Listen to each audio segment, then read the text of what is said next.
Bonjour à tous. Alors, qui n'a pas rêvé, en démarrant dans la vie active, de construire son petit empire financier en partant de pas grand-chose? Oui, c'est une aspiration assez commune, je pense. Exactement. Et aujourd'hui, on se penche sur une méthode, une stratégie précise pour ça. Elle vient d'une vidéo YouTube de la chaîne Rachel Finance. Ah oui, comment construire ton empire, c'est ça? Le fameux principe financier numéro 19. C'est ça. L'idée, c'est d'explorer ensemble ce plan qu'elle appelle 10, 20, 100. Voir un peu comment ça s'articule. D'accord. Et c'est vrai que la vidéo part d'une situation très identifiable. On finit les études, on commence à bosser, et bon, financièrement, on part souvent de zéro, quoi. Voilà. Et face à ça, ce qui est intéressant, c'est que la démarche insiste sur l'importance d'avoir un plan. Pas juste des ambitions, mais une vraie feuille de route. Tout à fait. Ne pas naviguer à vue, c'est un peu l'idée. Alors, ce plan 10-20-100, comment il se décompose? Alors, première étape, viser 10 000 euros. La priorité numéro un, d'après cette méthode, c'est de se constituer une épargne de précaution. Solide. Le fameux matelas de sécurité. C'est un classique en finance perso, c'est vrai. Avant de penser à investissement, autre projet, avoir cette base pour les coups durs. C'est ça, pour pas être déstabilisé au moindre imprévu. Et ces premiers 10 cas, comme elle dit, c'est vraiment présenté comme un jalon essentiel pour la sécurité. Mais, euh, petite question quand même. 10 000 euros, juste après les études, c'est pas un peu ambitieux pour certains?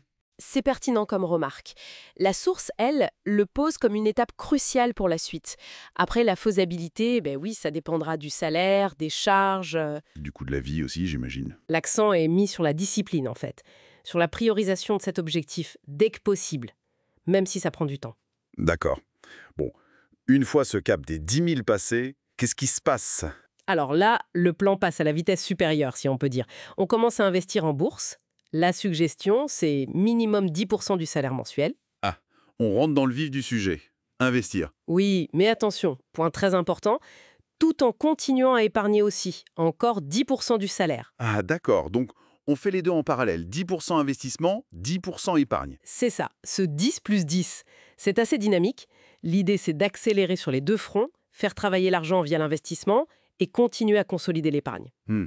Pour viser quel objectif ensuite? Pour viser le palier suivant qu'elle chiffre à 20K, donc 20 000 euros, mais cette fois, c'est le total, épargne plus la valeur des investissements. Ok, je vois. Épargne plus investissement égale 20 000. Et après? Ça devient plus audacieux. Oui, on peut dire ça. La troisième étape est assez marquée. L'idée, c'est d'utiliser une partie de l'épargne accumulée. Mhm. L'exemple donné, c'est 10 000 euros pour lancer ce que la vidéo appelle un business, une première activité pour générer un revenu supplémentaire. Un business. Carrément. Avec 10 000 euros. Alors oui, le terme business peut faire penser à gros projet, mais avec 10 000 euros, on imagine plutôt une activité complémentaire, ce qu'on appelle souvent un side hustle. D'accord, un truc à côté du boulot principal. Voilà. L'idée, c'est de ne plus dépendre que du salaire. Tester une idée, générer un autre flux de revenus.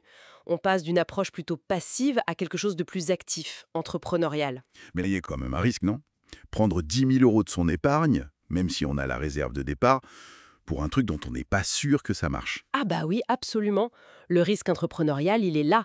C'est clairement un arbitrage Entre quoi et quoi? entre le potentiel de gagner plus et plus vite grâce à ce nouveau revenu et le risque de perdre le capital investi. Ça demande une appétence au risque plus élevée, c'est certain. C'est une différence par rapport à des stratégies plus classiques qui disent investis passivement et longtemps. Exactement. Là, l'entrepreneuriat arrive assez tôt dans le plan. Et si ce business fonctionne, l'argent généré, on en fait quoi? Bourse, apparemment. Pour atteindre le gros palier suivant, j'imagine. Oui, l'objectif des 100K minimum, donc 100 000 euros.